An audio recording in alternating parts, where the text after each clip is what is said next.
So if you missed our live yesterday, we talked about what's wrong with the Bible, Deuteronomy 17 and 18. We do this every Tuesday. The times do vary, but I'm going to give you a little bit of a summary of one of the main things that we covered that you will find in Deuteronomy 18.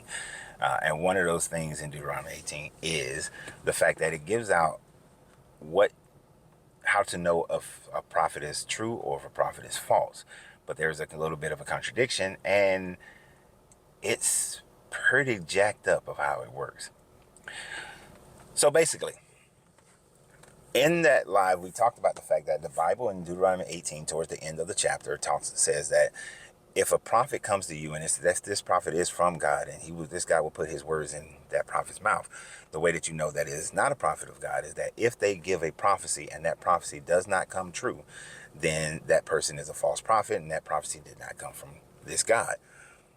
The hard part about that is that earlier, not in Deuteronomy 17 or 18, either earlier in Deuteronomy or in Numbers, it specifically also says that if a person comes to you and they give a prophecy and that prophecy comes true, but that person doesn't believe in this particular God, then that person should be killed and stoned as well, even though their prophecy came true. Which means that somebody can give a prophecy based on another God, and that God makes that prophecy happen. Then does that not validate that that God exists? And this God is saying that because he didn't give it, you should kill that person, because this jealous God can't have you following another God, because that, of course, will kill his little ego, his insecurities. But I want y'all to think about that for a second. If a person who's Islamic or a person who's Hindu or Indus, they come and say and give a prophecy and that prophecy comes true, then your God is validating that their God exists and that their God has power. But of course, because you were allotted to this God, you are to stone and kill that person. Now, if a person gives a prophecy and they believe in this God, but the prophecy doesn't come true, then that person is a faker. And you're supposed to drive that person out as well. That leaves people in a messed up state if you really conceptualize it. Because if a person came out and they prophesied that as people were prophesying on the 23rd of April, it was going to be a rapture. It didn't happen. False prophets. During the eclipse, it's going to happen. False prophet. But if a person from another religion came and they prophesied and said that a tsunami is going to hit Florida on the 23rd of May, and that tsunami hits Florida on the 23rd of May, you're supposed to stone that person. But their prophecy was real. Their prophecy came true. If that person then comes back and say that an earthquake will hit California on the 2nd of May, and that earthquake will be so devastating that California will break off and a new river will be formed in between the broken off part. So not just a regular earthquake, because California has regular earthquakes all the time, but a major one. Stone that person. You know as well as I do that many people will probably call that person an antichrist, but then there will be many that will begin to follow that person, begin to believe in that person. Why? Because that person has demonstrated that their God is a real God, whereas your God hasn't demonstrated any of those things. Christians have been making prophecies ever since Jesus left, and even though he's not real, and none of them have come true. People have prophesied a rapture over and over and over and over again, and it has not happened, not once. You would think that the 7-day Adventists would have went away, because Ellen G. White prophesied that the rapture would happen before she died. But instead, and when it didn't happen, they went back and said, well, we got to change it up a little bit and reorganize it and think about this prophecy different and give it a whole new level. That's all the bullshit. All the bullshit. Before I go, because I got to get in this gym, there was one other thing from this reading that we went over that is heinous. Basically, it says that, and I did not think that we would get into a long-ass debate in this one, but we did. We actually did. And that is where it says in 17, I believe. No, 17 or 18. That if a person comes, if a person is worshiping the moon or the sun or the stars, and or worshiping another god, and you are to come and stone that person.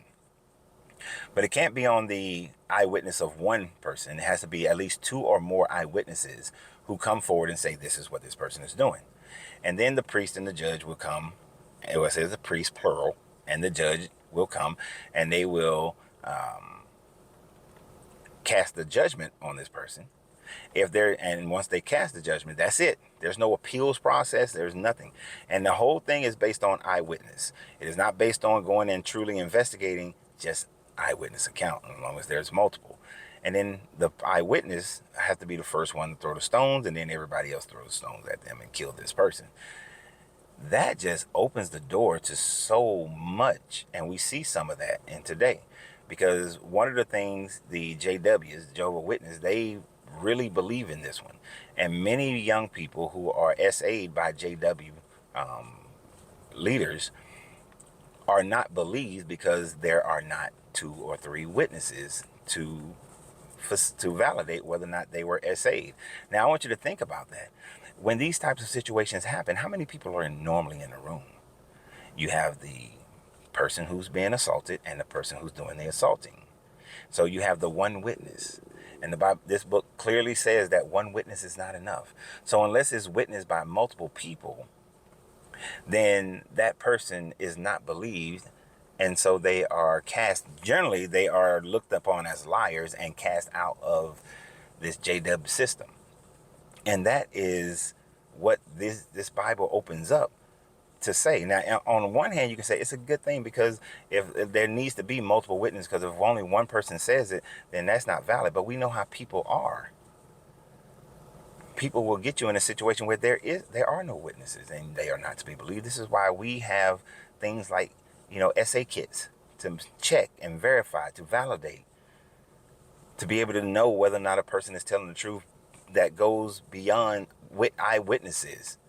Because even when you claim that you can have multiple eyewitnesses, we know that people can get into a frenzy. All you have to do is look at all the witch hunts. Look at the witch hunts.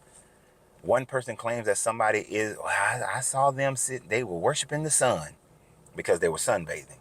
And then another person, they were sitting out in the sun, just relaxing and sitting out in the sun and had their eyes closed. They probably were praying. So here's another person. Yep, I saw them. And then another person, I saw them out in the sun too. I saw them out in the sun too. I saw them out in the sun with their eyes closed. Now they're a witch. And they prosecuted them. In the Americas, they didn't burn them as much as in England they burned them. In Europe, they were burned more so. In the Americas, they were mostly hung. But these were based on 2 or more people, or one person making a claim and then other people joining in the frenzy because of circumstantial evidence that doesn't necessarily mean that that's what the person was doing. That is the danger of this. And we still have it today. We still have it today. But I'm glad that our judicial system, which is more fair than theirs at that time frame, says that there must be more evidence to a crime than just eyewitness accounts, because eyewitnesses are notoriously wrong. So y'all have a great day. Join us for my live later on. We will have a live again today. I don't know what time. Probably within the next 4 or 5 hours, there will be another live. So y'all have a great day. And remember, always, you have to free yourself to be yourself, because your greatness is non-negotiable. Good journey, good vibrations.